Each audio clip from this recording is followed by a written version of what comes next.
Good afternoon, students. Today in physics, we will study about acoustics of buildings.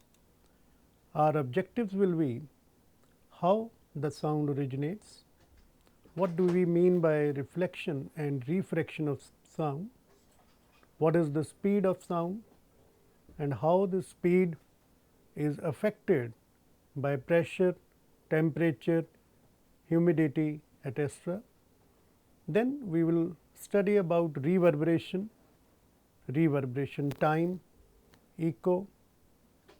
You will also be studying about the difference between reverberation and echo. Then Sevine's formula to calculate standard reverberation time, characteristics of sound, where we will study loudness, pitch, quality, which are the characteristics of musical sound. Then what are the factors that affect acoustics and how these can be removed. And finally, you will see some of the buildings which have been made as per the acoustics. Architectural designs of the buildings will be shown to you. First, what we mean by acoustics. It is that branch of physics which deals with the process of generation, reception and propagation of sound. This branch in fact covers many fields and is closely related to various branches of engineering. So, we can divide acoustics as aeroacoustics, architectural acoustics, that is designing of the buildings, bioacoustics, biomedical acoustics, environment noise, physiological acoustics, physical acoustics, speech communication, structural acoustics, transduction, musical acoustics, underwater acoustics and nonlinear acoustics. Then electroacoustics. It is that branch which relates the methods of sound production and recording. So, it deals with microphones, loudspeakers, amplifiers, etc. Another field is design of acoustical instruments. Musical acoustics deals with the design of musical instruments. Architectural acoustics deals with the design and construction of buildings, music halls, recording rooms in radio and TV stations, auditoriums, etc. Architectural acoustics is the science of controlling sound in buildings. It embraces all aspects of acoustical design for all types of architectural spaces in order to optimize environments for many functions which include business, recreation, learning, worship, communication, broadcasting and entertainment. The first application of architectural acoustics was in the design of opera houses, concert halls, auditoriums, radio and TV studios, classrooms, etc. First of all, let us study how sound originates. You know, whenever something vibrates, it produces sound. When the gong of a bell is struck with a hammer, sound is produced. The bell is set into vibrations which produce sound. Sound propagates through air. Then vibrations reach the ear and eardrum is set into vibrations. These vibrations are then communicated to the brain. One can feel the vibrations by touching the gong with the hand. Similarly, the bell of a cycle produces sound. In your practical labs, you might have seen a tuning fork. When this tuning fork is struck over a rubber pad, it starts vibrating and these vibrations they produce sound. Similarly, vibrating strings, air columns and for example, in your kitchens vibrating plate, these all produce sound. There are certain phenomena such as reverberation, echo, roaring of thunder, vibrations that are produced in open and closed end organ pipes. They are based on the principle of reflection of sound.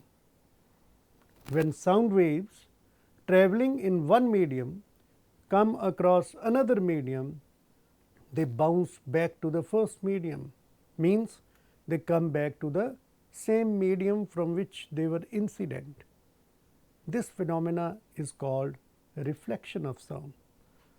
You can do a simple practical.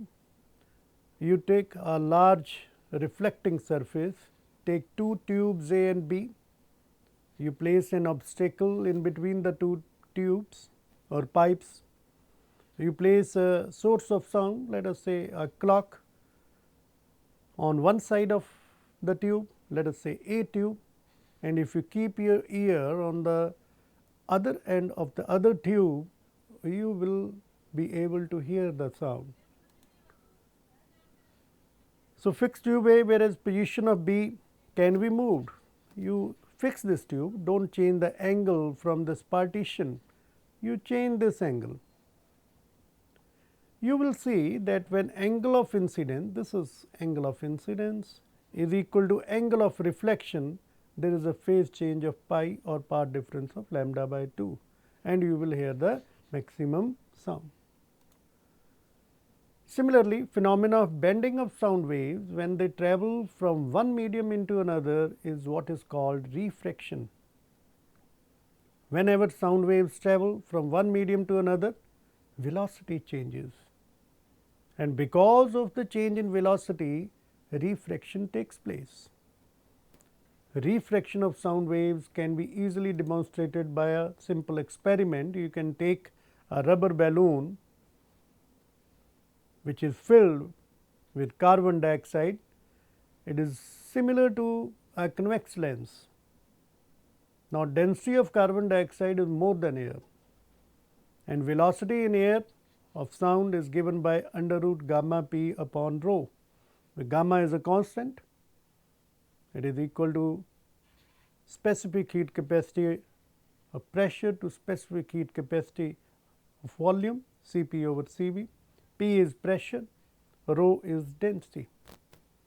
So, velocity of sound will be lesser in carbon dioxide as compared to air. If you see this equation, V is inversely proportional to square root of density. So, if density is more, velocity will be lesser. If density is less, velocity will be more. Now, you can place a source of sound at P.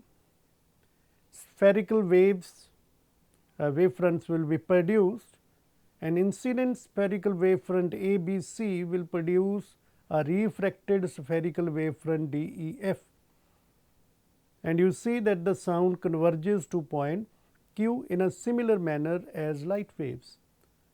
So, you can say that point Q is the sound image of point source P, and if a person places ear at point Q, he will receive sound of maximum intensity. Basically, what is sound? It is a sensation of acoustic waves, disturbance or pressure fluctuations which are set up in the medium, they produce sound. An unpleasant, unwanted, disturbing sound is called noise, and it is a highly subjective feeling. So, sound is a disturbance that propagates through a medium having properties of inertia and elasticity. The medium by which the audible waves are transmitted, in this case, in the example that you see, is air. Basically, sound propagation is simply molecular transfer of motional energy. So, this means that sound cannot pass through vacuum. You need to have molecules in between the transmitter and the receiver of sound. So, this disturbance gradually diminishes as it travels outwards, since the initial amount of energy is gradually spreading over a wider area. If you see here it is concentrated to a lesser area. As it moves further, it covers a wider area.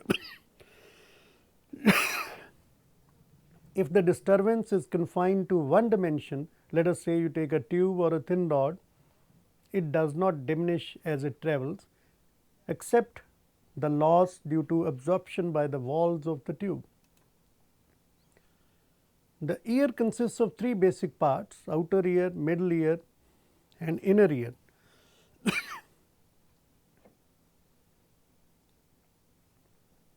Each part of the ear serves a specific purpose in the task of detecting and interpreting sound. The outer ear serves to collect and channel sound to the middle ear.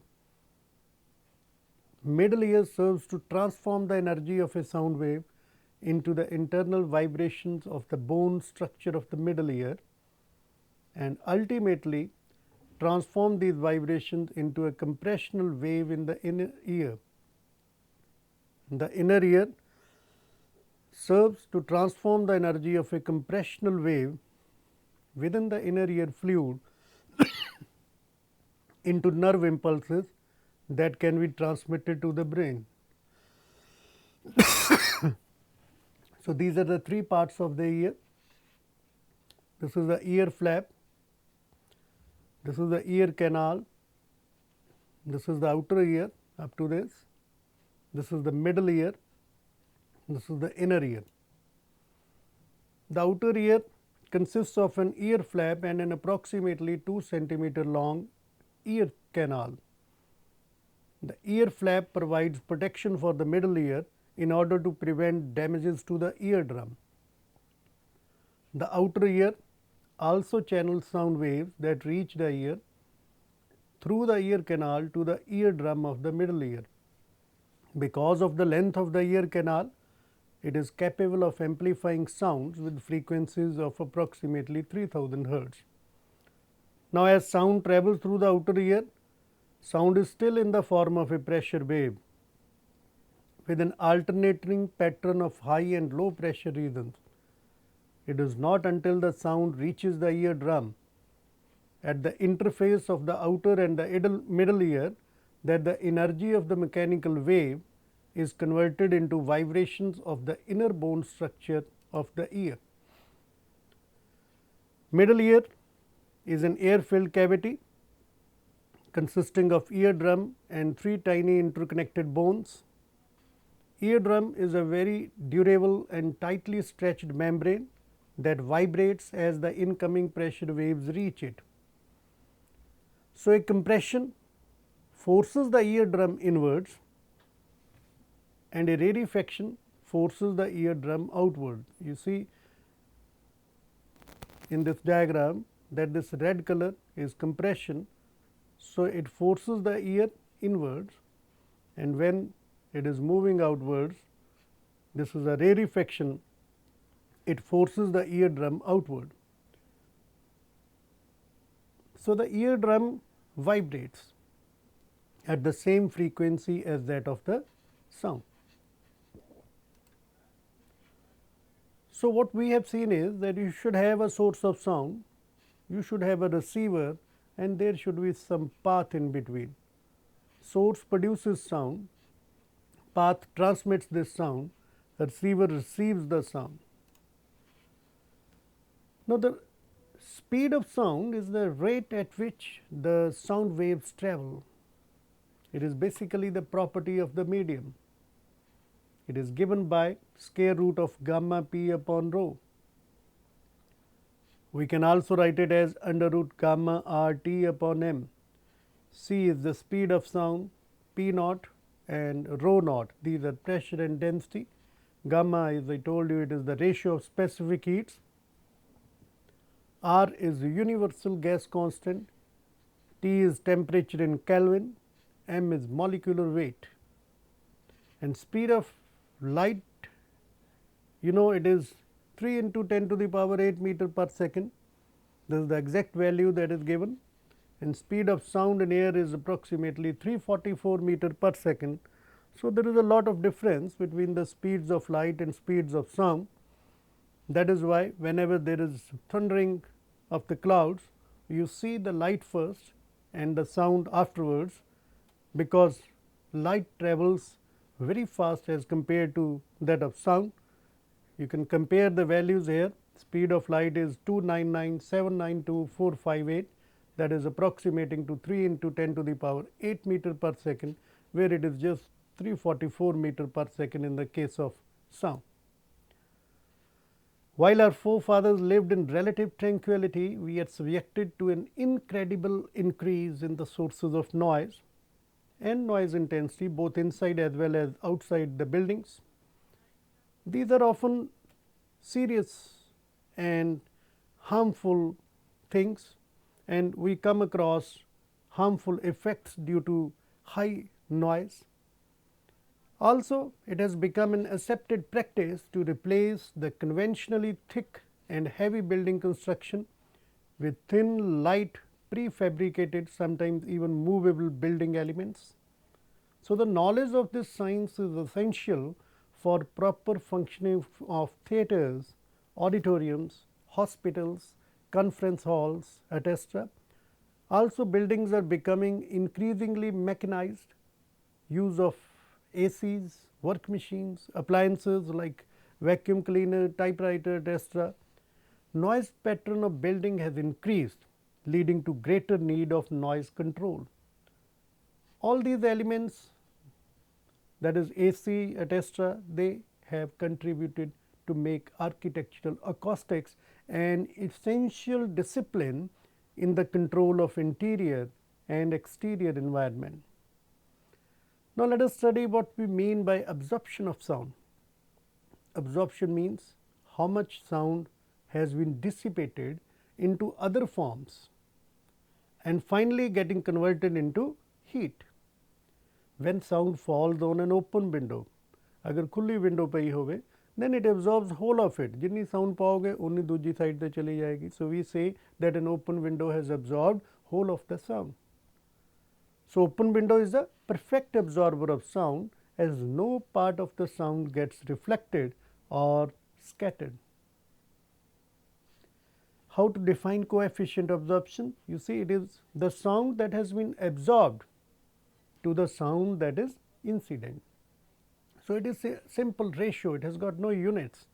So, the ratio of amount of sound energy absorbed by any surface to the total sound energy that is incident on that surface is what is called coefficient of absorption. Now, open window absorbs whole of the sound energy that is incident on it.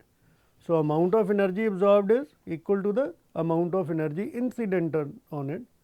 So, coefficient of absorption, you can also say that it is the ratio of amount of sound energy absorbed by a surface to the total sound energy absorbed by an equal area of open window. Reverberation, persistence of sound. Now, when you speak in a room and you speak in the open, the sound that you hear yourself is different. The sound persists when you are in the room.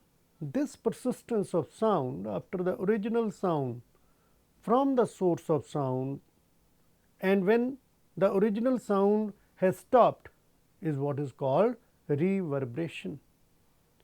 A listener in a room or an auditorium receives sound waves by two ways. One is direct wave and the other is reflected wave due to multiple reflections at various surfaces. There are side walls, there is the roof, ceiling, and there are certain other things lying inside the room or the auditorium which reflect sound. So, the listener receives sound which is coming directly to him and another sound which is being reflected by these things. So, due to this, the quality of sound is the combined effect of these two sets of waves. There is also a time gap between the direct wave received by the listener and the wave received by successive reflections. So, the sound persists for some time even after the source has stopped. So, if you see here, this is the listener, this is the source of sound.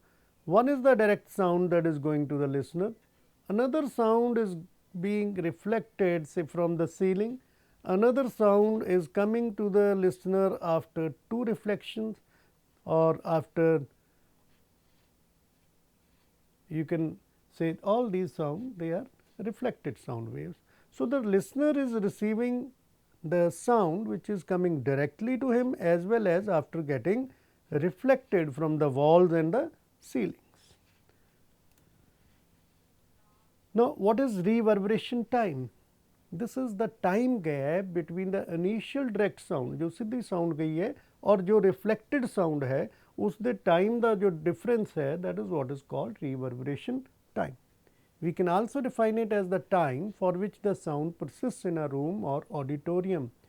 So, the reverberation time depends on the size of the building, nature of the reflecting material on the wall and the ceiling, and the area of the reflecting surface. This is how the intensity reduces as the time passes. So, this is a graph of intensity versus time. For a constant tone, you see average intensity is around 60 decibels. Now, what is standard reverberation time? It is the time required for intensity of sound to decrease to 1/1,000,000th of the original intensity.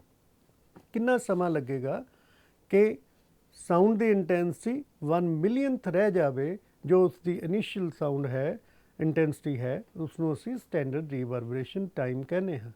Then there is RT60 reverberation time, means it is the time to drop to 60 decibel below the original level. So, RT60 is the time required for reflections of a direct sound to delay by 60 decibel below the level of the direct sound. So, reverberation time is defined for wide band signal. This RT60 is used for wide band signals. Now, there is a good rationale for using 60 decibel since the loudest sound for most orchestral music is about 100 decibel and a typical room background level for a good music making area is about 40 decibel. So, the standard reverberation time is seen to be about the time for the loudest sound of the orchestra to die away to the level of the room background. That is why 60 decibel has been chosen. So, the 60 decibel range is about the range of dynamic levels for orchestral music. Now, the time interval between reflections is usually so short that distinct echoes are not heard. अलग-अलग echo नहीं सुनाई देंदी. Instead, this series of reflections will blend with the direct sound to add depth. So, reverberation is a basic acoustic property of a room. It can enrich speech and music in all areas, or it can slur speech and generate higher noise levels throughout a room depending upon the volume of the room, timing and absorption. So, this is a concert hall. If you see here the orchestra is being played. Let us say you are sitting here, you are receiving sound directly, you are receiving sound after it gets reflected from the ceilings or multiple reflections take place. Studies based on the audibility of speech and music reveal that the most desirable reverberation generally falls within the ranges that are given below. Like for speech, in the case of small offices, it is 0.5 to 0.75. In a classroom or lecture room, it is 0.75 to 1 second. Workrooms, it is 1 to 2 seconds. Music, rehearsal rooms 0.8 to 1 second. Chamber music 1 to 1.5 seconds. Orchestral, choral or average music 1.5 to 2 seconds. Large organs 2 to 2.25 seconds. Swine's formula is used to calculate standard reverberation time. Sabine experimented and developed a formula to express the rise and fall of sound in an auditorium. He assumed that average energy per unit volume is uniform. The energy lost in the auditorium is only due to its absorption by material of the walls and ceiling and other material in the room or auditorium, and also due to escape through the windows and ventilators. So, he gave a formula which is given by 0.16 V divided by summation alpha A.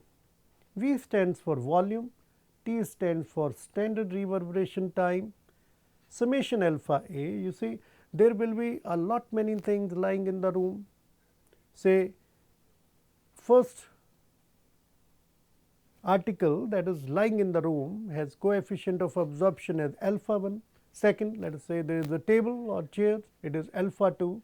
For the third article, it is alpha 3, and the areas of these bodies are A1, A2 and A3. So, you multiply alpha 1 by A1, alpha 2 by A2, alpha 3 by A3 and sum up these things. This is what is called summation alpha A.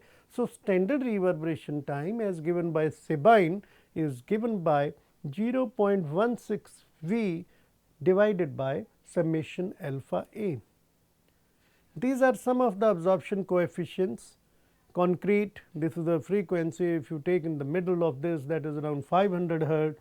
Concrete absorption coefficient is 0.02, glass is 0.06, curtains 0.25, carpets 0.30, acoustic board 0.80. So, you can control reverberation time by increasing the absorbing materials inside the hall, and you can control the reverberation time. So, hall should have a good number of audience. The seats inside should be preferably cushioned. We have seen that cushioned bodies will absorb more heat, more sound. Sound absorbing materials like carpets on the floors, draperies or heavy curtains, porous materials, perforated cardboards, they should be placed inside the hall. There should be a few open windows placed parallelly on both sides of the hall, and concentration of sound due to reflection should be avoided. The sound should not get concentrated at any single point of the room. The duration of the reverberation time in a given room mainly depends on the sound absorption properties of its walls, floors and ceilings, and its furnishings as well as on the volume of the room. So, reverberation time is frequency dependent, since stones, wood, carpets or textiles absorb sound to a different extent at varying frequencies. The reverberation time best suited for certain room mainly depends on its volume and usage. Excessive reverberation raises background noise levels and affects speech. A space with a long reverberation time is called a live environment. When sound dies out quickly within a space, it is called acoustically dead environment. So, we need to have an optimum level of reverberation time, which depends highly on the use of the space. For example, speech is best understood within a dead environment, means reverberation time is minimum. Music can be enhanced within a live environment as the notes blend together. So, different styles of music will also acquire different reverberation times.